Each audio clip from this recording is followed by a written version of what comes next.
오늘은 로마서 5장 1절에서 4절에 있는 말씀으로요. 가장 귀한 삶 뭐라고요? 뭐라고요? 네, 인내에 대해서 함께 나누고자 합니다. 우리 이영인 집사님이 인내라는 주제를 저에게 주셔가지고 설교를 준비하는데 정말 많이 인내했어요. 그리고 또 감사하기도 했어요. 제 주중에 고백도 했어요. 왜냐하면 제가 개척하고 이제 15년 차 목회하는데 당연히 인내라는 설교를 했을 거라고 생각하고 지난 설교들을 쭉 찾아봤는데 없는 거예요. 십수년을 동안은 설교를 하면서 좀 당황스러웠어요, 처음에는. 왜냐하면 그럴 리가 없는데 하고 찾아봐도 없는 거예요. 그래서 왜 그런가 했더니 설교 중간에 우리가 인내해야 됩니다. 오래 참는 것이 중요합니다. 이런 얘기를 양념식으로는 했지만 인내라는 주제를 딱 떼어가지고 설교를 준비한 적은 없더라고요. 그만큼 그래서 생각보다 쉽지 않더라고요. 정말 인내의 시간이 필요하더라고요. 그게 저만 그런가 했더니 또 관련된 또 설교들을 찾아보는데 없어요, 잘. 이게 중간에 살짝은 들어가도 이거에 대한 설교만을 딱 하기가 이게 만만치가 않는 부분이구나. 그래서 참 인내하는 시간이었습니다. 어제 저희가 이제 처가 쪽에 그 가족 모임이 있었습니다. 그래서 다 같이 또 모여서 이제 저녁 식사를 이렇게 하고 있는데 우리 신경의 권사님한테 02, 뭐 5354, 1414 뭐 이렇게 딱 뜨는 거예요. 그럼 여러분들 이게 보통 여러분들 기본적인 생각이 어떤 생각이 들어요? 이거 무슨 스팸 뭐 전화 같다. 그래서 어머니 받지 마세요 했더니 그래요. 하고 딱 끊었어요. 딱 끊었는데 저한테 또 똑같은 번호가 또 뜨는 거예요. 원래. 이것 봐라. 이것들 요즘 머리 쓰네. 저도 딱 껐어요. 좀 있으니까 사모님한테 또 전화가 오는 거예요. 이거 봤죠? 근데 사모님도 이게 왜 그러나? 그래서 이게 뭐야? 하고 또 끊었어요. 그로부터 이제 또 신경전화했대. 계속 5번이 막. 그래서 계속 안 받았죠? 저한테 또 계속 오는 거예요. 그 사모님이 여보 차단해 버려. 그래서 저도 차단했어요. 그러고 했더니 그 또 이제 신경 또 오는 거죠. 그러니까 이제 그 우리 처나 와이프가 이 뭔가 좀 이상한 것 같아. 한번 받아보세요. 그래서 이제 권사님이 딱 받았더니 할머니 왜 이렇게 한번 전화들을 끊어요? 하민이 전화했어요. 하민이가 막 그 처음으로 군대 가서 이제 전화를 거는데 대기줄 있잖아요. 그러니까 이 몇 분 되지 않는데 계속 전화를 끊으니까 얘는 계속 인내를 하면서 왜 이렇게 아빠도 끊고 엄마도 끊고 막 왜 다 끊는 거야? 그러니까 어머 그래 하민아 어떻게 잘 지내니? 뭐 이제 할머니 또 이제 뭉클하시니까 엄마 바꿔줄게요. 엄마랑 바꿔줬더니 엄마 시간 다 됐어요. 그래 끊어. 그래가지고 아들 목소리도 못 들었네. 왜 우리의 그 고정관념 공의는 무조건 일단은 안 받는다는 개념이 있어가지고 하민도 어제 참 짧은 한 2, 3분의 시간을 아빠 목소리 동생 목소리도 못 듣고 그리고 더 엄마도 당황되니까 엄마 시간 얼마 안 남았어요라고 하는데 그래 하고 끊었어요. 아직 시간이 남을 수도 있잖아. 근데 얘기가 이거 어제 그런 일도 있었어요. 참 우리가 인생 살다 보면 인내라는 게 이게 또 사실 필수 항목이에요. 이게 뭐 선택 사항이 아닌데 오늘 함께 좀 이 말씀을 좀 나누면서 또 우리 삶 가운데 하나님이 왜 가장 귀한 삶이 인내하는 삶인지 우리가 좀 도전받는 시간이 됐으면 좋겠습니다. 여러분 요즘 삶은 좀 어떠세요? 코로나도 또 이제 좀 끝나간다고 하지만 또 마스크도 해제가 된다고 하지만 녹록지 않을까 싶은 생각이 들어요. 여러분들 만일 1에서 10까지를 표시한다면 요즘 삶은 어느 정도 즐거우신 상황이십니까? 한번 여러분 마음속으로 솔직하게 한번 점수를 한번 매겨보십시오. 여러분들 매일 아침에 눈을 뜰 때마다 감격이 있으신가? 또 이렇게 귀한 하루를 내가 경험하지 못한 하루를 살아갈 수 있게 하신 것에 여러분들 몇 점을 주고 계신가? 혹은 또 매일 저녁에 잠자리에 들면서 하루를 돌아보면서 또 하나님을 향한 진정한 감사가 얼마나 있는가. 하나님은 믿음으로 의롭다함을 얻은 우리에게 이 땅에서 놀라운 사실 복을 주신 것이거든요. 오늘 1절 말씀 같이 한번 읽어보도록 하겠습니다. 시작. 그러므로 우리가 믿음으로 의롭다 하심을 받았으니 우리 주 예수 그리스도로 말미암아 하나님과 화평을 누리자. 우리의 노력, 우리의 의로 무슨 뭐 하나님과 화평이 되어진 것이 아닙니다. 하나님께서 우리하고 그냥 화평을 만드신 거예요. 완전한 화평을 말하고 있는 거거든요.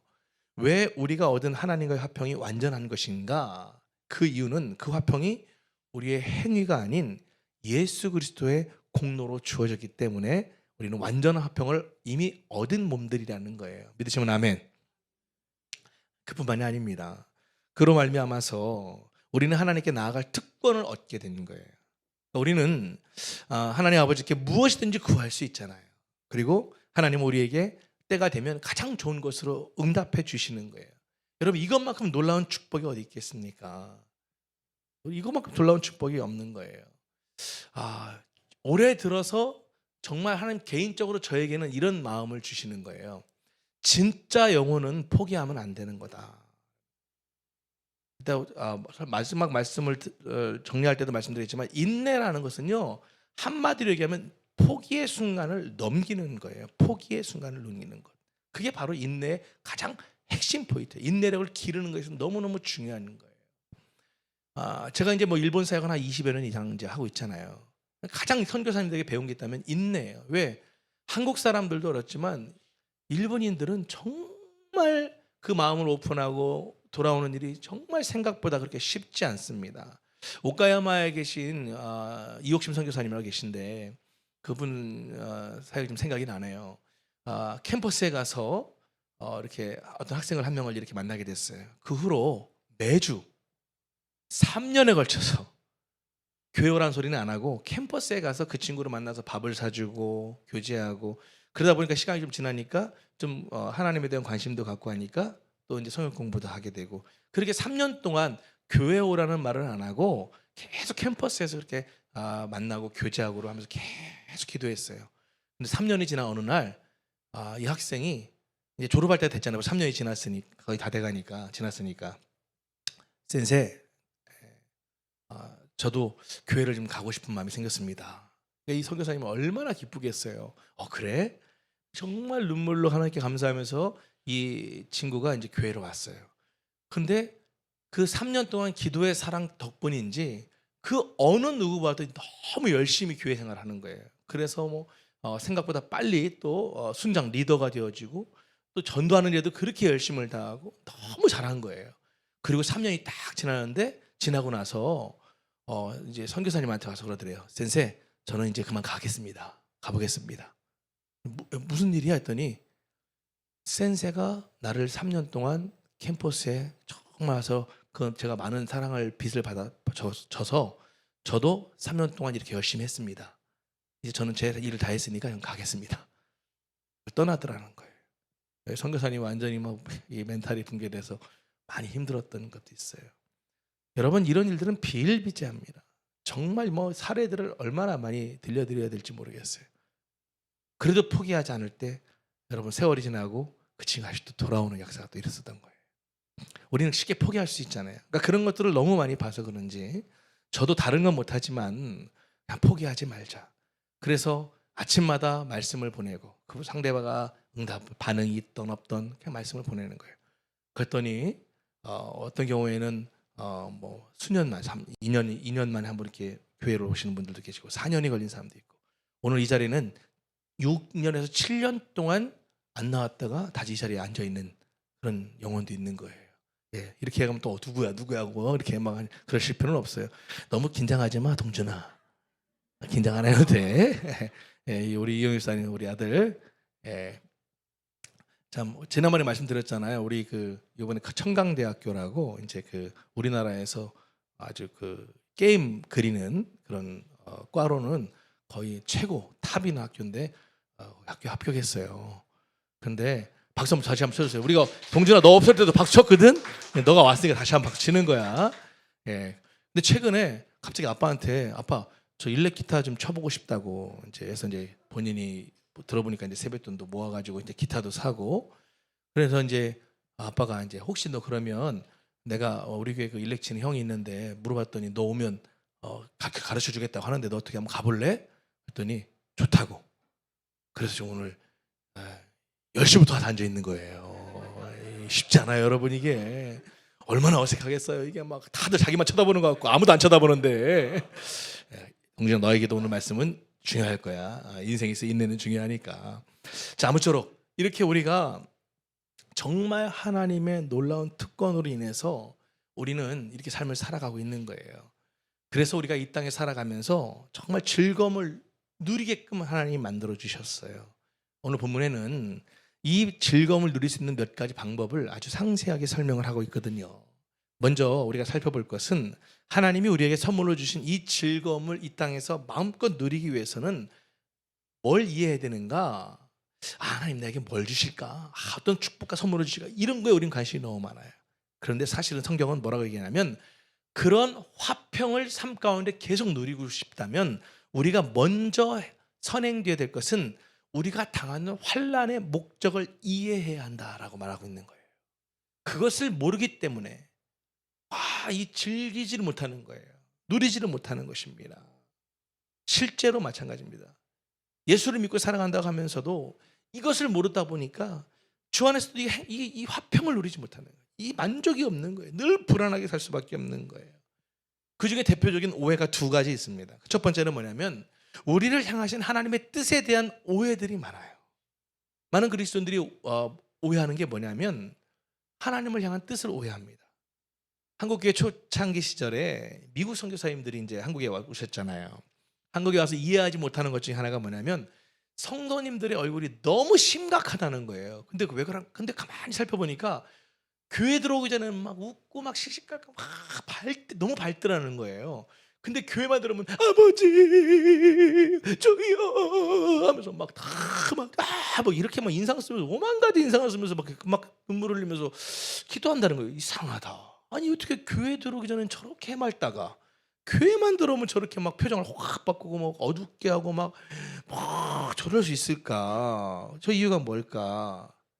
봤더니 이게 좀 잘못된 선행이 된 거예요. 그러니까 은혜가 너무 초창기 선배들이 은혜를 너무 경험하니까 그냥 예배당에만 들어와도 막 눈물이 막 감정이 올라오니까 막 찬양을 불러도 말씀을 들어도 막 기도를 해도 막 뜨거운 눈물이 나니까 저래야만 믿음이 좋은 거구나. 그래서 아무리 밝게 있다가도 교회만 들어오면 딱 인상을 굳히고 뭔가 또 예전에는 또 지금 한 것이지만 성경 옆구리에 딱 끼고 또 어른들 양복 딱 입어야 되고 웃으면 안 되는 거예요. 왜? 그래야 거룩한 사람처럼 보이는 거예요. 절대 농담 같은 거 하면 안 되는 거지. 뭔가 잘못된 거잖아요. 성경적인 생각이 아닌 거예요. 하나님은 우리에게 봉사와 충성 또 희생 이런 거 원하시죠. 그러나 이것이 전부가 아니라는 것을 우리가 알아야 됩니다. 여러분 생각해 보세요. 자녀들이 자신이 맡은 일에 최선을 다하는 거 부모 입장에서 얼마나 좋습니까? 행복하고. 그런데 자녀가 아마 오늘 동준이가 이렇게 예배 드리고 와서 가면서 아빠한테 아빠 오늘 뭔가 마음에 확 다가온 게 있어요. 아무래도 내가 순교하는 마음을 가지고 선교사 나가야 될 것 같아요. 이러면 우리 이혼 씨의 마음에 들어서 괜히 데리고 왔나? 이럴 수도 있는 거예요. 이게 부모 입장에 뭐 은혜 받았다고 막 금식하러 다니고 막 이렇게 이단에 빠지면 우리가 왜 걱정하는 거예요? 완전히 그것만 다른 걸 일절하지 않잖아요. 그래서 문제인 거잖아요. 그걸 바라보는 부모의 마음이 어떻겠어요? 하나님도 마찬가지죠. 자녀들이 무슨 뭐 예수 믿고 막 살아나가면서 맨날 막 울기만 했었고 막 맨날 막 고행이나 했었고 맨날 금식이나 하고 막 성경 하루에 50장씩 읽어야 되고 막 이러면서만 살고 하면 하나님이 그걸 왜 기뻐하실 리가 있겠냐는 거예요. 그래서 성경에서 하나님에 대한 뜻을 명확하게 기록해 놨잖아요. 우리가 너무나도 잘 알고 있는 말씀이죠. 데살로니가전서 5장 16에서 18절 말씀을 같이 한번 읽어볼까요? 시작. 항상 기뻐하라. 쉬지 말고 기도하라. 범사에 감사하라. 이것이 그리스도 예수 안에서 너희를 향하신 하나님의 뜻이. 누구의 뜻이라고요? 하나님의 뜻이 첫 번째 뭐예요? 첫 단추예요. 그러니까 기뻐하는 삶을 살아갈 때 기도나 감사는 따라오는 거죠. 여러분 이것을 꼭 기억하셔야 돼요. 아주 중요합니다. 강조하고 있는 거예요. 하나님이 우리에게 원하시는 게 뭐예요? 기뻐하는 거예요.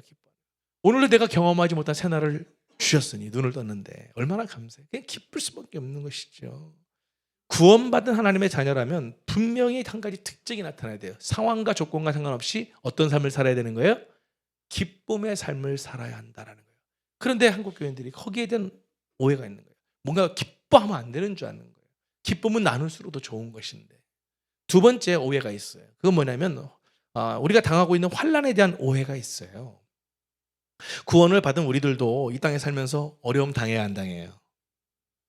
당하고 싶은 사람이 있어요, 없어요? 아무도 없죠. 구원받은 하나님의 자녀가 되었어도 내가 아무리 열심히 신앙생활을 해도 환난은 와요, 안 와요? 온다는 거예요. 이게 바로 성경의 가르침이라는 거예요. 환난은 우리의 기쁨을 사실 빼앗아가지 않습니까? 여러분 몸이 아프면 모든 게 힘들어지잖아요. 경제적으로 궁핍해 보세요. 그냥 막 인생이 사망과 같아요. 가정이나 자녀에게 문제가 생겨보세요. 기쁨이 어디예요? 너무 우울하고 힘들고 어렵습니다. 여러분 이게 바로 환난의 위력이라고 하는 것입니다. 그래서 모든 사람들이 환난 앞에서는 무기력할 때가 있는 거예요. 상담학자들은 믿지 않는 사람들보다 오히려 믿는 사람들이 이 환난을 잘못 대하면 더 큰 아픔과 상처로 남는다라고 얘기를 합니다. 왜 그런가 했더니 이 많은 그리스도인들이 환난을 당할 때 이 부정적인 생각을 떠올리는 이게 문제라는 거예요. 무슨 얘기냐? 환난을 하나님이 자신을 멀리한다는 증거로 받아들이는 거예요. 무슨 얘기냐면 많은 그리스도인들이 평탄한 삶을 살면 뭐예요? 하나님이 나를 축복하시고 사랑하시는 거야. 환난이 찾아와. 그럼 뭐예요? 이제 하나님이 나를 버리신 거야. 날 사랑하지 않는 거야. 이런 왜곡된 생각을 갖고 살아간다는 거예요. 삶이 평탄하면 하나님이 날 사랑하시는 거고 축복하시는 거고, 삶이 평탄하지 않고 환난이 오고 고난이 오면 자기를 버린 거고. 그러니 그 무게에 무게를 더하니까 당연히 그리스도인들이, 상담학자들이 볼 때는 이 환난이 더 힘들 수밖에 없고 취약한 거예요. 그런데 오늘 성경은 뭐라고 얘기합니까? 오늘 본문의 3절에 보니까 이렇게 얘기를 하는 거예요. 다만 이뿐 아니라, 같이 시작, 우리가 환난 중에도 즐거워하나니라고 표현해요. 우리 그리스도인들은 어떤 자들이냐? 환난 중에도, 고난 중에도 뭐 하는 자들이라는 거예요? 즐거워해야 하는 자들이라는 거예요. 고통에는 다 뜻이 있어요, 없어요? 있거든요. 자, 그렇다면 어떻게 하면 이거 가능한 것인가? 우리가 꼭 기억하세요. 환난의 목적을 이해할 때 우리는 환난 속에서도 충분히 기뻐하며 인내해 나갈 수 있다는 것입니다. 환난의 목적이 무엇인가? 다시 말해서 하나님은 왜 우리에게 이렇게 환난을 허락하시는 것일까? 오늘 성경은 이렇게 얘기합니다. 본문 4절 말씀인데 같이 읽어볼까요? 인내는 연단을, 그 다음에 연단은 소망을 이루는 줄 알미로다, 이렇게 하고 있습니다. 앞절부터 보면 이렇게 연결되는 거죠. 이는 환난은 인내를, 인내는 연단을, 연단은 소망을 이루는 줄 압니다. 자, 우리가 환난 가운데도 즐거워할 수 있는 첫 번째 뭐예요? 환난은 뭘 낳는다고 지금 3절에 얘기하고 있어요. 환난은 뭐예요? 인내를 낳는다, 이룬다, 이렇게 얘기하고 있습니다. 여러분, 인내라는 것을 딱 한마디로 정의하면 굳건하게 서 있는 것을 말하는 거예요. 굳건하게 서 있는 거. 그러니까 흔들리지 않는 거예요. 그냥 부동의 자세로 딱 버티는 거. 이게 바로 뭐예요? 인내라고 하는 거예요. 인내라고. 사실은 지금 오늘 여기 예배 드리시는 온라인이나 오프라인 예배 드리시는 모든 분들이 하나님의 은혜로 지금 인내의 삶들을 사실 살고 계시잖아요. 왜냐? 여러분 조금 힘들다고 해가지고 헤어지십니까?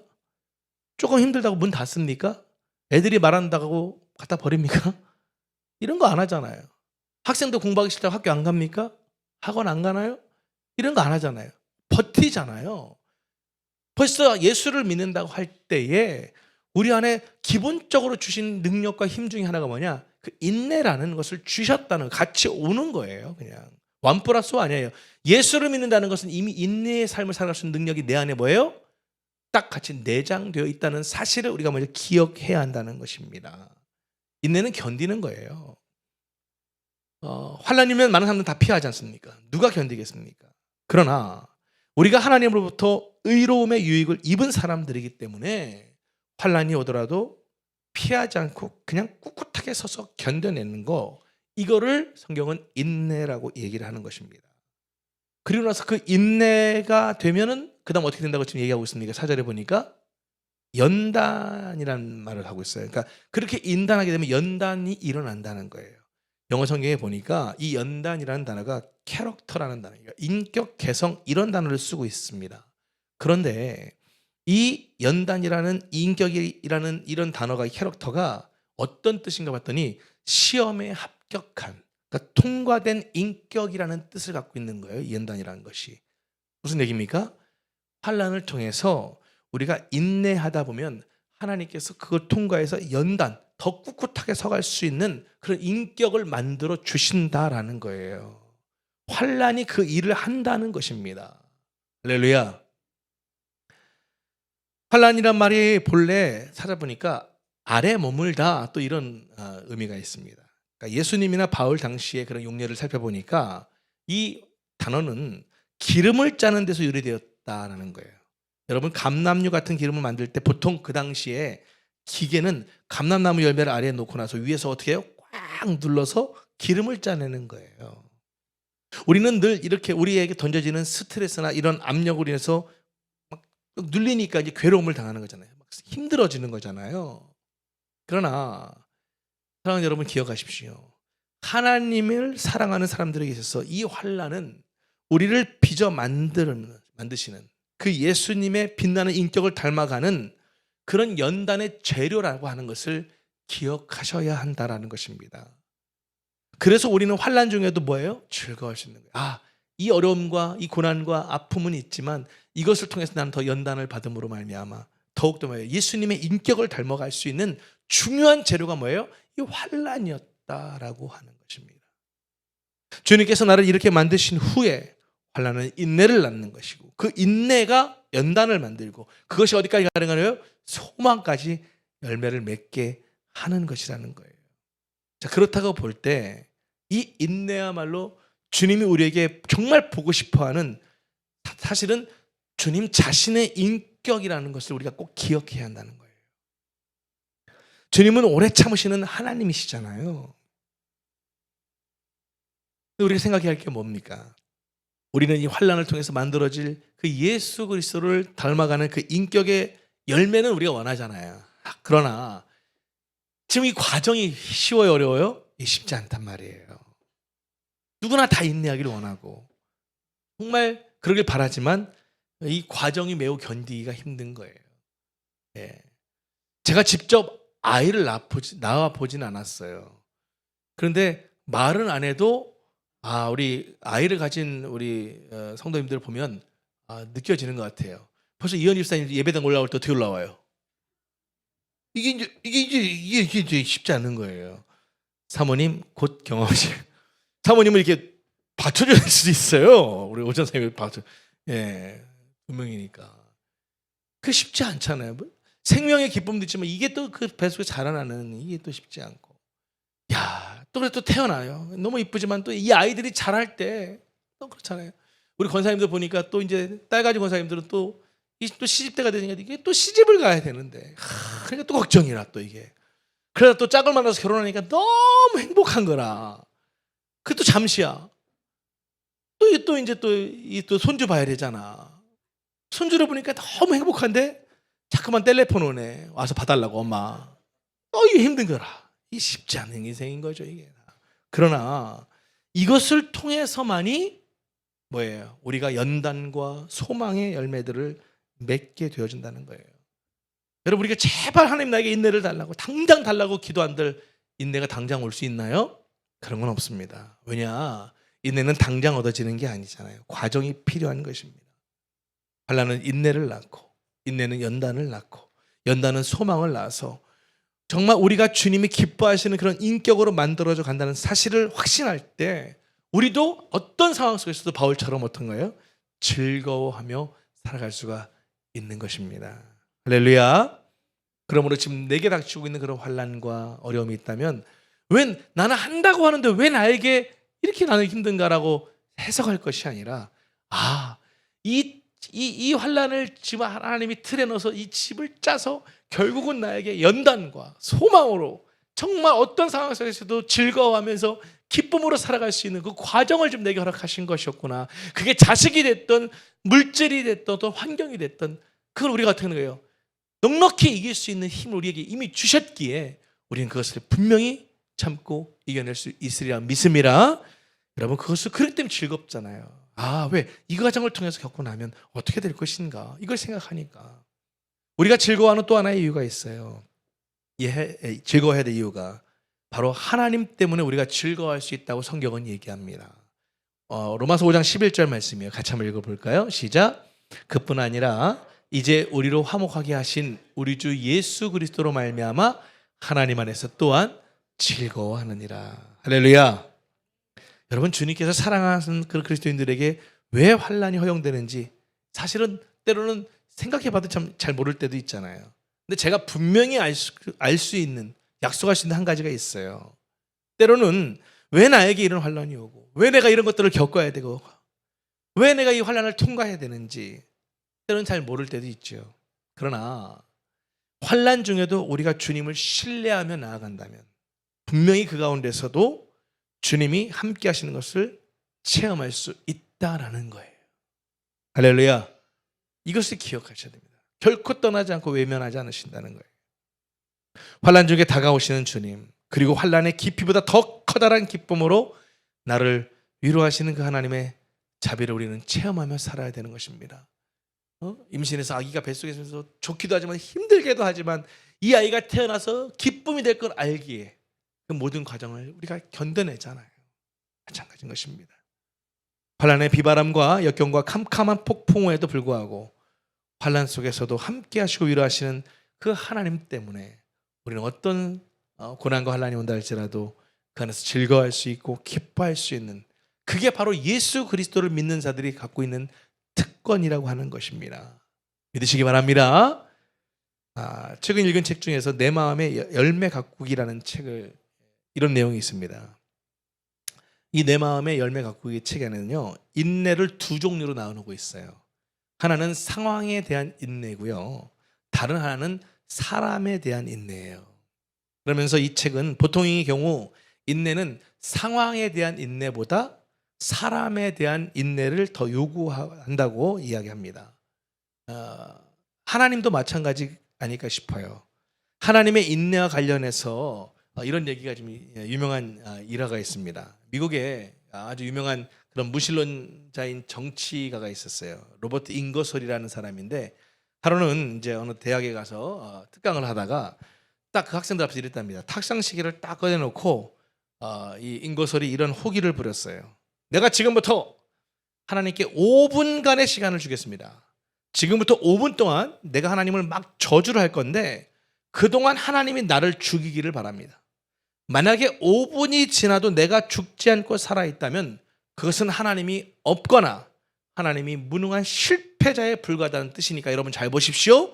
그리고 탁자에다 딱 시계 타이머를 맞춰놓고 이제 5분을 동안 계속 하나님을 향해서 저주를 퍼붓기 시작합니다.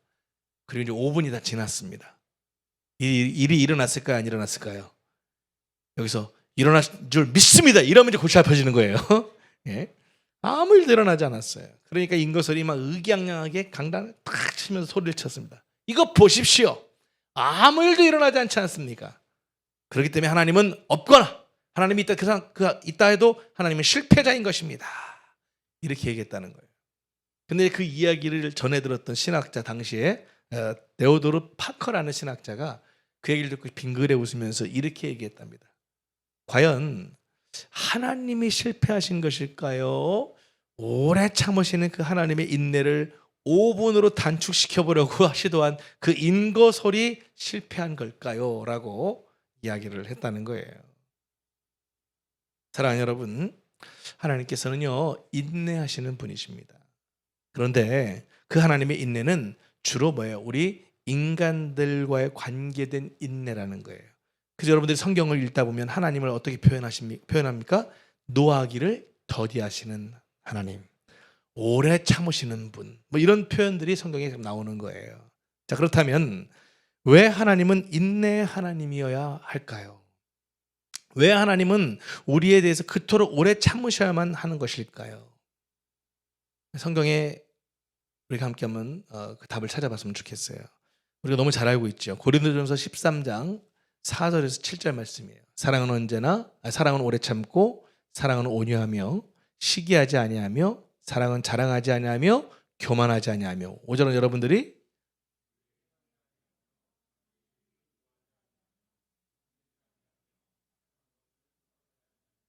불의를 기뻐하지 아니하며 진리와 함께 기뻐하고 같이 모든 것을 참으며 모든 것을 믿으며 모든 것을 바라며 모든 것을 견디니라. 여러분 지금 우리가 읽은 이 고린도전서 13장 4절에서 7절까지의 언급된 사랑의 속성이 몇 가지냐면 총 15가지입니다.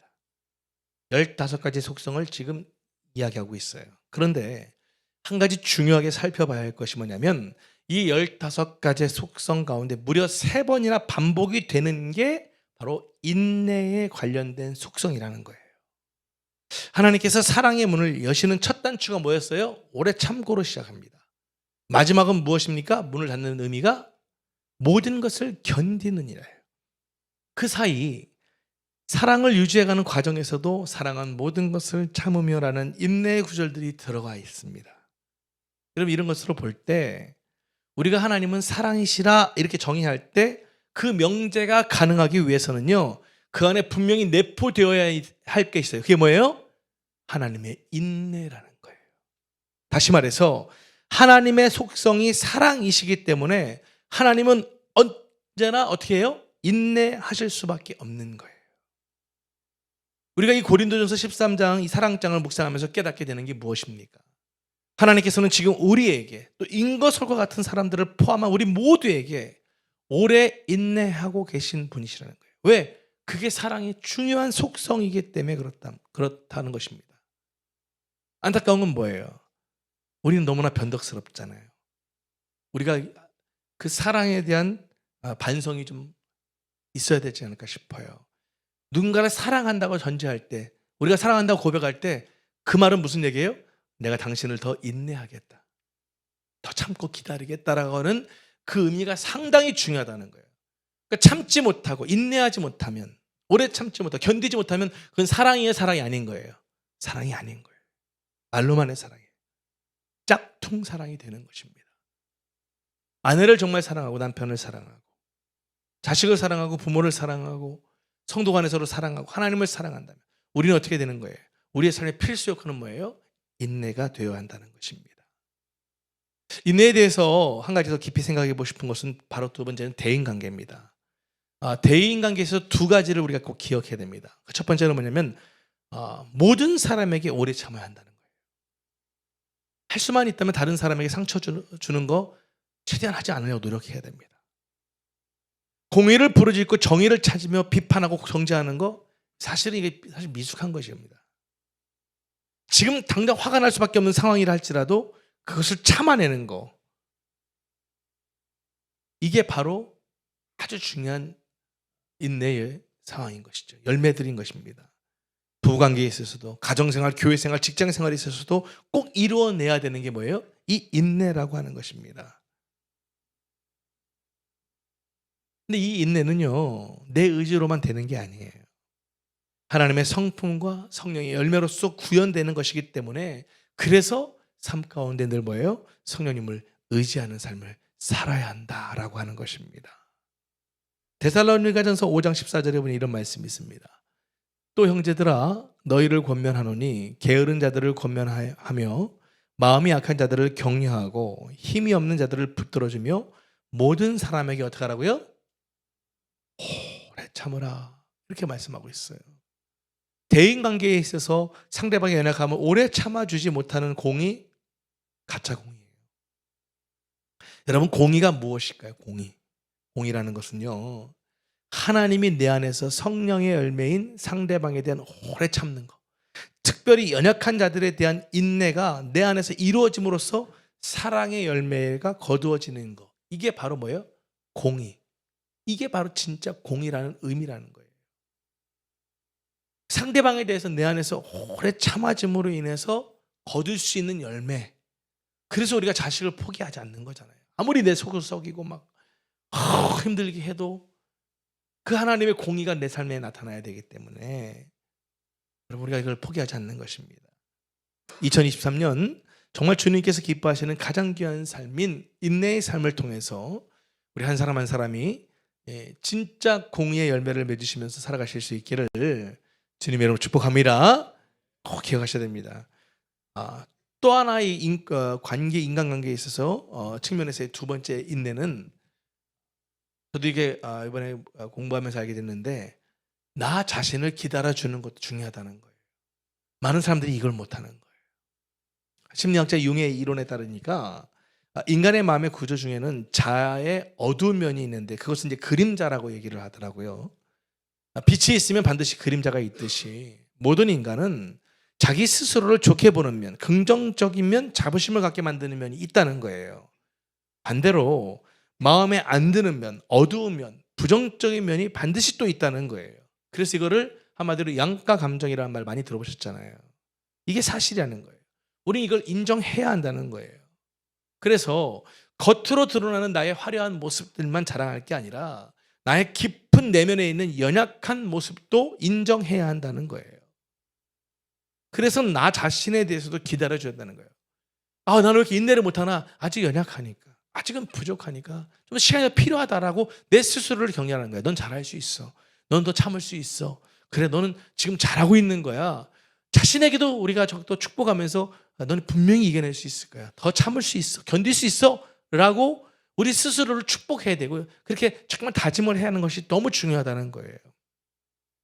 그 인내의 열매를 맺는 그때까지 나 자신을 기다려주는 것도 인내의 삶에서는 너무너무 중요하다는 거예요. 학생들이 뭔가를 공부하는데 성적이 잘 안 났다고 해서 아유 역시 난 안 돼. 이게 아니라는 거예요. 그래 이번에 이렇게 나왔지만 좀 더 좀 노력하면 좀 나아지겠지. 직장 취업 시험 봤는데 떨어졌어. 역시 난 안 되는구나. 이게 아니라는 거죠. 그래 나는 하나님의 사람이야. 하나님 내 안에 계시잖아. 뭔가 분명히 또 때가 있을 거야. 그러니까 포기하지 않고 또 견뎌내는 거예요. 그렇게 나 자신에 대해서도 좀 대범하게 좀 이렇게 시간을 줘야 되는데 그렇지 못하다는 거예요. 너무 자신에 대해서는 너무 막 잔혹하다, 가혹하다는 것이죠. 그래서는 안 된다는 것입니다. 나 자신에 대해서도 안타까운 게 무엇입니까? 많은 사람들이 나 자신에 대한 인내를 이렇게 하지 못하다 보니까 기다려주지 못하다 보니까 때로는 극단적인 선택을 하는 거예요. 상대방에게 또 하지 말아야 할 행동들을 하게 되는 거예요. 그 원인 중에 하나가 나 자신을 기다려주지 못해서 일어나는 일들이 너무 많다는 것입니다. 여러분 잊지 마십시오. 하나님께서는 오늘도 우리를 오래 참아주고 계신 줄 믿으시기 바랍니다. 하나님의 그 은혜를 누리는 우리는 하나님의 그 오래 참으심을 우리 삶 가운데서 나타내야 한다는 것입니다. 미숙한 누군가를 향해서 하나님의 사랑을 품은 자들로서 오래 참아주는 것, 미숙한 나 자신을 기다려주면서 인내하는 것, 이게 바로 우리 삶 속에서 구현해야 될 아름다운 인내의 열매들이라고 하는 것입니다. 우리에게 은혜를 베풀기 위해서, 우리를 긍휼히 여기시기 위해서 그 공의 하나님께서 우리를 향해서 오래 참으시고 기다리시는 이 은혜가 정말 우리 한 사람 한 사람의 삶 속에 더욱 풍성하게 임할 수 있기를 바랍니다. 정말 이 사랑과 감격을 가지고 우리도 다른 사람들을 또 내 자신을 또 기다려주는 그런 인내의 열매를 맺는 우리 2023년이 되어지시기를 주님으로 축복합니다. 말씀을 좀 정리하도록 하겠습니다. 제가 서두에 말씀드렸죠. 인내를 기를 수 있는 방법은 한마디로 뭐라고 했어요? 따라합시다. 포기의 순간을 넘기는 것. 꼭 잊지 마세요. 삶이 녹록지 않다 보니까 포기하고 싶은 순간은 너무나도 많이 다가오죠.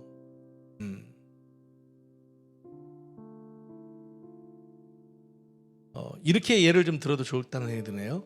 우리가 박수 쳐주세요. 우리 이덕규 집사님이 이번 주에 처음으로 본인의 인생에 있어서 새 차를 뽑은 주간이에요. 박수 한번 쳐주세요. 이것도